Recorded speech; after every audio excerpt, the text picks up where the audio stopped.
ನೋಡಿ, ಈ ಸೊಪ್ಪನ್ನು ಮುಟ್ಟಿದರೆ ಮುನಿ, ಲಜ್ಜಾವತಿ ಅಥವಾ ನಾಚಿಕೆ ಗಿಡ ಅಂತೆಲ್ಲ ಕರೀತಾರೆ. ಕೇವಲ ಕಳೆಯಲ್ಲ, ಇದರಲ್ಲಿ ಅದ್ಭುತ ಔಷಧೀಯ ಗುಣಗಳಿವೆ. ಇದು ಚರ್ಮದ ಸಮಸ್ಯೆ, ಕಿಡ್ನಿ ಸ್ಟೋನು, ಗಂಟಲು ಬಾವು, ಮುಟ್ಟಿನ ಸಮಸ್ಯೆಗಳು ಹಾಗೆಯೇ ನೋವು ನಿವಾರಕವಾಗಿ ಕೆಲಸ ಮಾಡುತ್ತೆ. ಇದರ ಎಲೆ, ಕಾಂಡ ಹಾಗೆಯೇ ಬೇರುಗಳು ಮನೆಮದ್ದಾಗಿ ಬಳಕೆ ಮಾಡುತ್ತೇವೆ. ಹಾಗಾದರೆ ಮುಟ್ಟಿದರೆ ಮುನಿ ಸೊಪ್ಪಿನ ಪ್ರಮುಖ ಔಷಧೀಯ ಗುಣಗಳನ್ನು ನೋಡೋಣ. ಕಿಡ್ನಿ ಸ್ಟೋನ್ ನಿವಾರಣೆ ಮಾಡುವಂತಹ ಈ ಮುಟ್ಟಿದರೆ ಮುನಿ ಗಿಡದ ಎಲೆಗಳನ್ನು ತಗೊಂಬಂದು ಕಷಾಯ ಮಾಡಿ ಸೇವನೆ ಮಾಡೋದ್ರಿಂದ ಕಿಡ್ನಿ ಸ್ಟೋನಿಂದ ಉಂಟಾಗುವ ನೋವನ್ನು ಕಡಿಮೆ ಮಾಡಲು ಹಾಗೆಯೇ ಸ್ಟೋನನ್ನು ಕರಗಿಸಲು ಸಹಾಯ ಮಾಡುತ್ತೆ.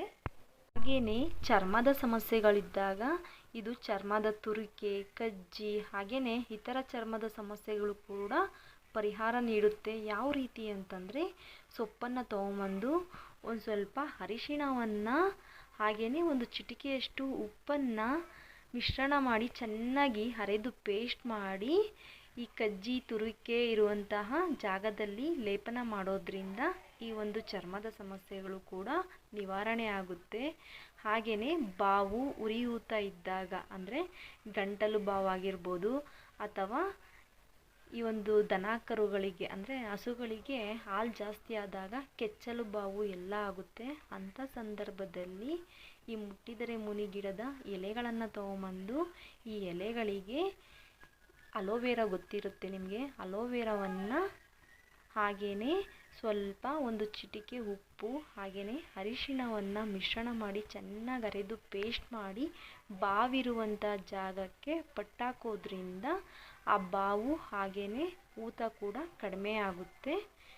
ಇದಿಷ್ಟೇ ಅಲ್ಲ, ಹಾಗೆಯೇ ಹೆಣ್ಣು ಮಕ್ಕಳಲ್ಲಿ ಮುಟ್ಟಿನ ಸಮಸ್ಯೆಗಳು ಅಂದರೆ ಅನಿಯಮಿತವಾಗಿ ಕಂಡುಬರುವಂತಹ ಮುಟ್ಟಿನ ಸಮಸ್ಯೆಗಳಿಗಂತೂ ಈ ಮುಟ್ಟಿದರೆ ಮುನಿ ಸೊಪ್ಪು ಪರಿಣಾಮಕಾರಿ ಅಂತಲೇ ಹೇಳ್ಬೋದು. ಖಾಲಿ ಹೊಟ್ಟೆಯಲ್ಲಿ 1-2 3 ಎಲೆಗಳನ್ನು ಸೇವನೆ ಮಾಡ್ತಾ ಬಂದರೆ ಅದು ಎಂಥದೇ ಮುಟ್ಟಿನ ಸಮಸ್ಯೆಗಳಿರಲಿ ನಿವಾರಣೆ ಆಗುತ್ತೆ. ಯಾವುದೇ ರೀತಿ ಸೈಡ್ ಎಫೆಕ್ಟ್ ಇರೋದಿಲ್ಲ. ಹಾಗೆಯೇ ಈ ಮುಟ್ಟಿದರೆ ಮುನಿ ಸೊಪ್ಪು ನೋವು ನಿವಾರಕವಾಗಿ ತುಂಬಾ ಪರಿಣಾಮಕಾರಿಯಾಗಿ ಕೆಲಸ ಮಾಡುತ್ತೆ. ಈ ಒಂದು ಸೊಪ್ಪನ್ನು ಗಾಯ ಅಥವಾ ನೋವಿರುವ ಜಾಗದಲ್ಲಿ ನೋವು ನಿವಾರಕವಾಗಿ ಕೆಲಸ ಮಾಡುತ್ತೆ.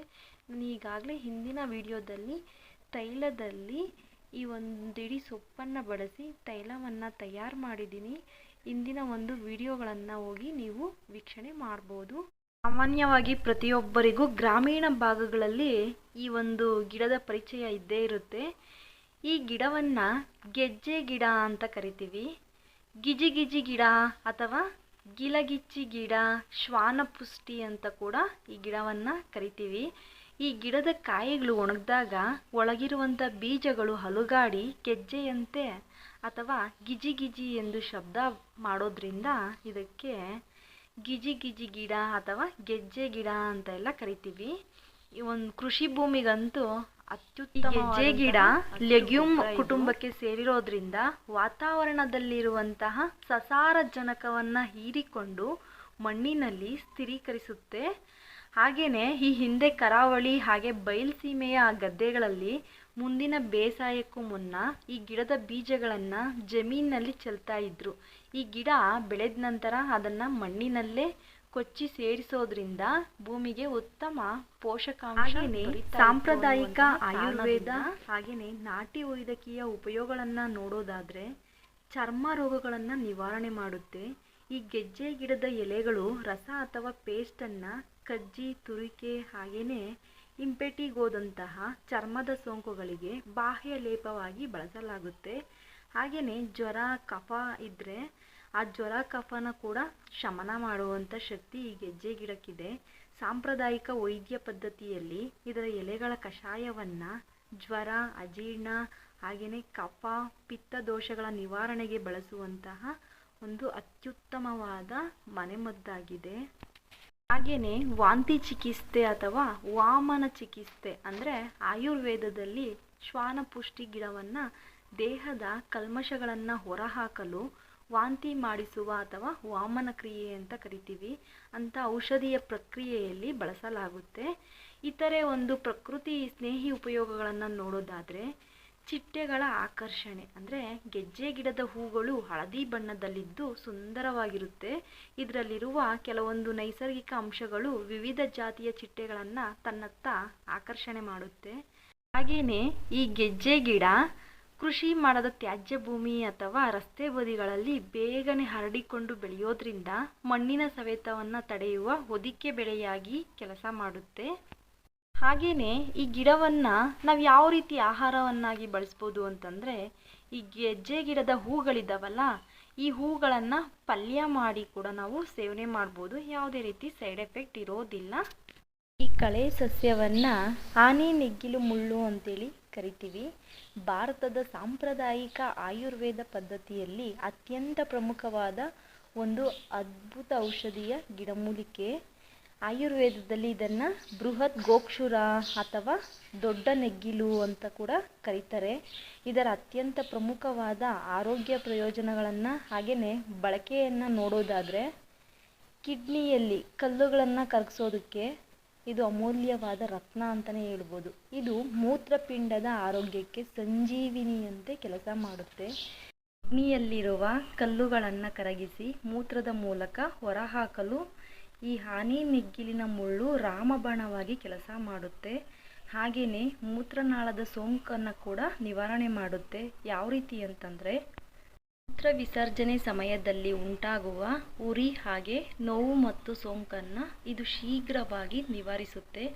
ಹಾಗೆಯೇ ಲೈಂಗಿಕ ಸಾಮರ್ಥ್ಯ ಕೂಡ ಹೆಚ್ಚಿಸಲು ಈ ಒಂದು ಸೊಪ್ಪನ್ನು ಮನೆಮದ್ದಾಗಿ ಬಳಸ್ತಾರೆ.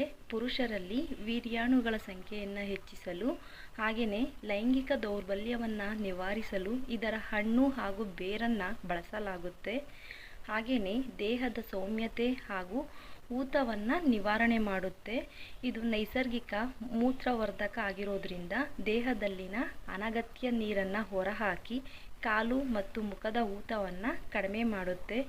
ಈ ಆನೆ ನೆಗ್ಗಿಲ ಮುಳ್ಳಿನ ಸೊಪ್ಪನ್ನು ಯಾವ ರೀತಿ ಬಳಕೆ ಮಾಡ್ಬೋದು ಅಂತಂದರೆ, ಕಷಾಯ ಮಾಡಿ ಸೇವನೆ ಮಾಡ್ಬೋದು. ಯಾವ ರೀತಿ ಅಂದರೆ, 5 ರಿಂದ 6 ಒಣಗಿದ ಆನೆ ನೆಗ್ಗಿಲು ಮುಳ್ಳುಗಳನ್ನು ಜಜ್ಜಿ 2 ಲೋಟ ನೀರಿಗೆ ಹಾಕಿ ಚೆನ್ನಾಗಿ ಕುದಿಸಿ ನೀರು ಅರ್ಧ ಲೋಟಕ್ಕೆ ಬಂದಾಗ ಸೋಸಿಕೊಂಡು ಬೆಳಿಗ್ಗೆ ಖಾಲಿ ಹೊಟ್ಟೆಯಲ್ಲಿ ಕುಡಿಬೇಕು. ಹಾಗೆಯೇ ಚೂರ್ಣ ಅಥವಾ ಪುಡಿಯನ್ನು ಕೂಡ ಸೇವನೆ ಮಾಡ್ಬೋದು. ಯಾವ ರೀತಿ ಅಂದರೆ, ಈ ಒಂದು ಆನೆ ನೆಗ್ಗಿಲಿನ ಇದರ ಒಣಗಿದ ಮುಳ್ಳಿನ ಪುಡಿಯನ್ನು ಅಥವಾ ಗೋಕ್ಷೂರ ಚೂರ್ಣ ಅಂತಲೂ ಕರೀತಾರೆ. ಮಾರುಕಟ್ಟೆಯಲ್ಲಿ ಅಥವಾ ಆಯುರ್ವೇದ ಅಂಗಡಿಗಳಲ್ಲಿ ಈ ಒಂದು ಆನೆ ನೆಗ್ಗಿಲಿನ ಮುಳ್ಳಿನ ಚೂರ್ಣ ಸಿಗುತ್ತೆ, ಖರೀದಿ ಮಾಡ್ಬೋದು. ನೀವು ಪ್ರತಿದಿನ ಅರ್ಧ ಚಮಚ ಪುಡಿಯನ್ನು ಉಗುರು ಬೆಚ್ಚಗಿನ ನೀರು ಅಥವಾ ಹಾಲಿನೊಂದಿಗೆ ಸೇವನೆ ಮಾಡ್ಬೋದು. ಹಾಗೆಯೇ ಈ ಹಸಿಯಾದ ಎಲೆಗಳನ್ನು ಯಾವ ರೀತಿ ಸೇವನೆ ಮಾಡ್ಬೋದು ಅಂತಂದರೆ, ಈ ಎಲೆಗಳು ಲೋಳೆ ರೀತಿ, ಯಾವ ರೀತಿ ಅಂದರೆ ಇದರ ಹಸಿ ಎಲೆಗಳನ್ನು ನೀರಿನಲ್ಲಿ ಚೆನ್ನಾಗಿ ತೊಳೆದು ಸ್ವಲ್ಪ ಸಮಯ ನೆನೆಸಿಟ್ರೆ ಸಾಕು, ನೀರು ಲೋಳೆಯಂತಾಗುತ್ತೆ. ಆಗ ಈ ನೀರನ್ನು ಕುಡಿಯೋದ್ರಿಂದ ಉಷ್ಣದ ತೊಂದರೆಗಳು ಹಾಗೆಯೇ ಮೂತ್ರದ ಉರಿ ತಕ್ಷಣ ನಿವಾರಣೆಯಾಗುತ್ತೆ. ಹಾಗೆಯೇ ಈ ಆನೆ ನೆಗ್ಗಿಲಿನ ಈ ಸೊಪ್ಪನ್ನು ನೀವು ಬೆರಕೆ ಸೊಪ್ಪಿನಲ್ಲಿ ಕೂಡ ನೀವು ಸಾಂಬಾರು ಮಾಡಿ ಊಟ ಮಾಡ್ಬೋದು. ಯಾವುದೇ ರೀತಿ ಸೈಡ್ ಎಫೆಕ್ಟ್ ಇರೋದಿಲ್ಲ. ಪುದೀನ ಸೊಪ್ಪು ಪ್ರತಿಯೊಬ್ಬರಿಗೂ ಚಿರಪರಿಚಯ ಇರುವಂಥದ್ದು. ಮಸಾಲೆ ಪದಾರ್ಥಗಳಿಗಂತೂ ಪುದೀನ ಸೊಪ್ಪು ಇರಲೇಬೇಕು. ಪುದೀನ ಸೊಪ್ಪಂತೂ ಅತ್ಯುತ್ತಮ ಔಷಧೀಯ ಗುಣಗಳನ್ನು ಹೊಂದಿರುವ ಆಯುರ್ವೇದದ ಗಿಡಮೂಲಿಕೆ. ಇದು ಜೀರ್ಣಕ್ರಿಯೆಯನ್ನು ಸುಧಾರಿಸಲು ಹಾಗೆಯೇ ಉಸಿರಾಟದ ಸಮಸ್ಯೆಗಳನ್ನು ನಿವಾರಣೆ ಮಾಡೋದಕ್ಕೆ, ತಲೆನೋವನ್ನು ಕಡಿಮೆ ಮಾಡಲು ಹಾಗೆಯೇ ಬಾಯಿಯ ದುರ್ವಾಸನೆಯನ್ನು ತಡೆಯಲು ಕೂಡ ತುಂಬಾ ಪರಿಣಾಮಕಾರಿಯಾಗಿದೆ. ಈ ಪುದೀನ ಸೊಪ್ಪಿನ ಔಷಧಿ ಗುಣಗಳನ್ನು ನೋಡೋಣ. ಈ ಒಂದು ಪುದೀನ ಸೊಪ್ಪು ಹೊಟ್ಟೆಯ ಸಮಸ್ಯೆಗಳಿಗೆ ಅತ್ಯುತ್ತಮವಾದ ಒಂದು ಗಿಡಮೂಲಿಕೆ. ಈ ಪುದೀನ ಸೊಪ್ಪನ್ನು ಸೇವನೆ ಮಾಡೋದ್ರಿಂದ ಜೀರ್ಣಕಾರಿ ಕಿಣ್ವಗಳನ್ನು ಉತ್ತೇಜಿಸಿ ಗ್ಯಾಸ್ ಸಮಸ್ಯೆ ಅಥವಾ ಅಜೀರ್ಣ ಅಥವಾ ಹೊಟ್ಟೆ ಉಬ್ಬರವನ್ನು ಕಡಿಮೆ ಮಾಡುತ್ತೆ. ಹಾಗೆಯೇ ಈ ಪುದೀನ ಸೊಪ್ಪನ್ನು ಸೇವನೆ ಮಾಡೋದ್ರಿಂದ ಇದರಲ್ಲಿರುವಂತಹ ಮೆಂಥಾಲ್ ನೈಸರ್ಗಿಕವಾಗಿ ಮೂಗಿನ ಕಟ್ಟುವಿಕೆಯನ್ನು ಸಡಿಲಗೊಳಿಸಿ ಗಂಟಲಿನ ಕಿರಿಕಿರಿ ಹಾಗೆ ನೆಗಡಿಯಂತಹ ಸಮಸ್ಯೆಗಳನ್ನು ನಿವಾರಣೆ ಆಗುತ್ತೆ.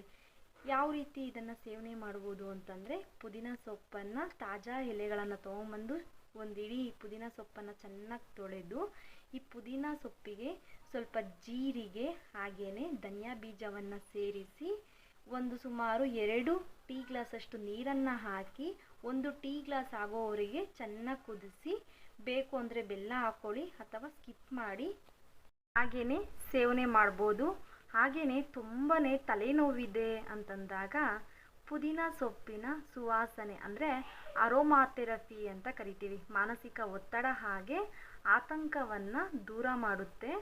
ಯಾವ ರೀತಿ ಈ ಒಂದು ಎಲೆಯನ್ನು ಬಳಸ್ಬೋದು ಅಂತಂದರೆ, ಈಗ ನೀವು ಕೊಬ್ಬರಿ ಎಣ್ಣೆ ಬಳಸ್ತೀವಲ್ಲ, ಮನೆಯಲ್ಲಿದ್ದೇ ಇರುತ್ತೆ. ಕೊಬ್ಬರಿ ಎಣ್ಣೆಯನ್ನು ಸ್ವಲ್ಪ ಪ್ರಮಾಣದಲ್ಲಿ ತಗೊಂಡು ಸುಮಾರು 3 ರಿಂದ 4 ಕೊಡಿಗಳಷ್ಟು ಪುದೀನ ಸೊಪ್ಪನ್ನು ಎಣ್ಣೆಯಲ್ಲಿ ಹಾಕಿ ಸುಮ್ಮನೆ ಹಂಗೆ ಬೆಚ್ಚಗೆ ಮಾಡಿ ನಂತರ ಅದನ್ನು ಹಣೆಗೆ ಹಚ್ಚೋದ್ರಿಂದ ತಲೆನೋವು, ಮೈಗ್ರೇನ್ ಸಮಸ್ಯೆಯಿಂದ ಕೂಡ ನಿವಾರಣೆಯನ್ನು ಹೊಂದ್ಬೋದು ನೀವು. ಹಾಗೆಯೇ ಬಾಯಿಯ ಆರೋಗ್ಯವನ್ನು ಕೂಡ ನೀವು ರಕ್ಷಣೆ ಮಾಡ್ಬೋದು. ಪುದೀನ ಎಲೆಗಳು ಬ್ಯಾಕ್ಟೀರಿಯಾ ವಿರೋಧಿ ಗುಣಗಳನ್ನು ಹೊಂದಿವೆ. ತಾಜಾ ಎಲೆಗಳನ್ನು ಅಗಿಯೋದ್ರಿಂದ ಬಾಯಿಯ ದುರ್ವಾಸನೆ ದೂರವಾಗಿ ಒಸಡುಗಳು ಗಟ್ಟಿಯಾಗುತ್ತೆ. ಅಷ್ಟೇ ಅಲ್ಲ, ನಮ್ಮ ಒಂದು ದೇಹದ ತ್ವಚೆಯ ಕಾಂತಿ ಕೂಡ ಹೆಚ್ಚಿಸುತ್ತೆ. ಅಂದರೆ ನಮ್ಮ ಮುಖದಲ್ಲಿ ಏನಾದರೂ ತುಂಬಾ ಮೊಡವೆಗಳಾಗಿದ್ದಾವೆ ಅಂತಂದರೆ ಈ ಪುದೀನ ಎಲೆಯೊಂದಿಗೆ ಅರಿಶಿಣ ಕೊಂಬನ್ನು ಚೆನ್ನಾಗಿ ಜಜ್ಜಿ ಚೆನ್ನಾಗಿ ಪೇಸ್ಟ್ ಮಾಡಿ ಆ ಒಂದು ಪೇಸ್ಟನ್ನು ಮೊಡವೆ ಇರುವಂತಹ ಜಾಗಕ್ಕೆ ಹಚ್ಚೋದ್ರಿಂದ ಮೊಡವೆಗಳು ಮಾಯ ಆಗುತ್ತೆ. ಹಾಗೆಯೇ ಮುಖದಲ್ಲಿರುವಂತಹ ಕಲೆಗಳು ಕೂಡ ಕಾಲಕ್ರಮೇಣವಾಗಿ ನಿವಾರಣೆಯಾಗುತ್ತೆ. ಯಾವುದೇ ರೀತಿ ಸೈಡ್ ಎಫೆಕ್ಟ್ ಇರೋದಿಲ್ಲ. ಈ ಚಿಕ್ಕ ಮಾಹಿತಿಯನ್ನು ನಿಮ್ಮ ಫ್ರೆಂಡ್ಸ್ಗೆ ಶೇರ್ ಮಾಡಿ, ಹಾಗೆ ವಿಡಿಯೋಗೊಂದು ಲೈಕ್ ಮಾಡಿ, ನಿಮ್ಮ ಅಭಿಪ್ರಾಯಗಳನ್ನು ಕಮೆಂಟಲ್ಲಿ ತಪ್ಪದೇ ತಿಳಿಸಿ. ಇನ್ನಷ್ಟು ಅಪ್ಡೇಟ್ಗಾಗಿ ಹಳ್ಳಿ ಮನೆ ಔಷಧಿ ಫೇಸ್ಬುಕ್ ಪೇಜನ್ನು ಫಾಲೋ ಮಾಡಿ, ಹಾಗೆಯೇ ಹಳ್ಳಿ ಮನೆ ಔಷಧಿ ಯೂಟ್ಯೂಬ್ ಚಾನಲನ್ನು ಕೂಡ ಸಬ್ಸ್ಕ್ರೈಬ್ ಮಾಡಿ. ನಿಮ್ಮ ಆರೋಗ್ಯದ ಕಡೆ ಗಮನ ಹರಿಸಿ. ಪ್ರತಿಯೊಬ್ಬರಿಗೂ ತುಂಬು ಹೃದಯದ ಧನ್ಯವಾದಗಳು.